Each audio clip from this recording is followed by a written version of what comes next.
I hate being late for anything. It always gets you off to such a bad start.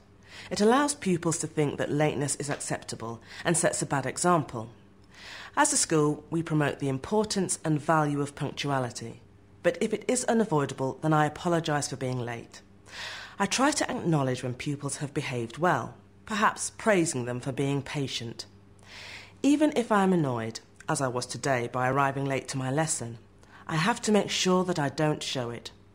I try and get the class settled as quickly as possible. I think it is important that pupils feel that I'm in charge of the situation and that I can get the lesson started quickly.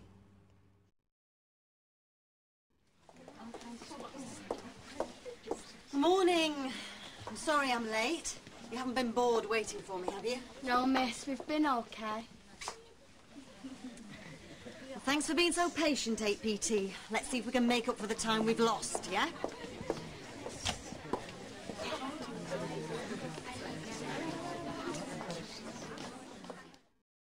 The head really does pick his moments to call. I think he forgets that I have lessons to teach. This is something I always feel a little uncomfortable about, as I make such a fuss about the pupils arriving on time. That's why I suppose I feel the need to apologise. I was actually surprised at how quiet they were when I arrived. I wonder if someone had had a word with them. I need to check that out later. For me, it was just about getting them into the class as quickly as possible. We'd lost some time and needed to make it up.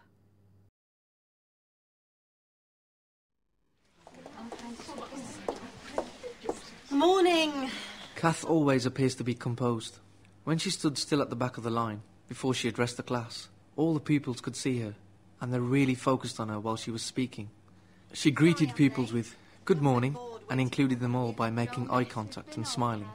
Kath looked pleased to see the class, and they seemed pleased to see her. Kath apologised to pupils for her late arrival, but did not waste time with an explanation. She thanked pupils for their patience. When Kath spotted that Peter still had his hood up in the line, she reminded him to take it down with a brief look and a slight inclination of her head.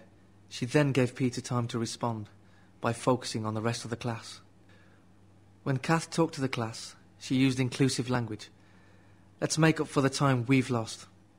Although she was late, Kath didn't waste any more teaching time. She led pupils into the classroom as quickly and as calmly as possible. Pupils appeared to be looking forward to the lesson. Kirsty seemed particularly pleased to see Kath. The class had had a number of lessons taught by supply teachers, and they seemed pleased to have their own teacher back.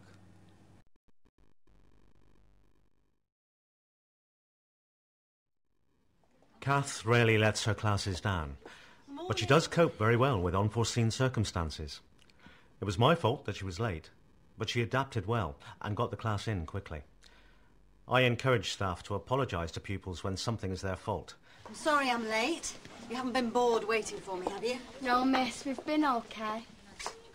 In this way, adults in school are modelling the behaviour we want to see from our pupils. It also keeps the situation calm. Thanks for being so patient, 8PT. Let's see if we can make up for the time we've lost, yeah? You'll notice that Kath thanked the class for being patient. I'm really pleased about that, as we try to give our classes feedback on positive social behaviour.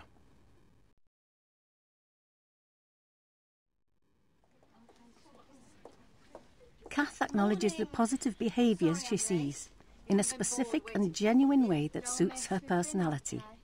And this is received well by the class. Thanks for being so patient, 8PT. Positive language is important in an inclusive classroom. Let's see if we can make up for the time we've lost. Using the word we emphasises the partnership between staff and pupils, ensures that all pupils feel included and helps to build positive relationships. Kath is skilled at using language that makes pupils feel included, and she understands the importance of not attaching blame. An inclusive classroom acknowledges everyone's right to respect. Kath is respectful of her pupils.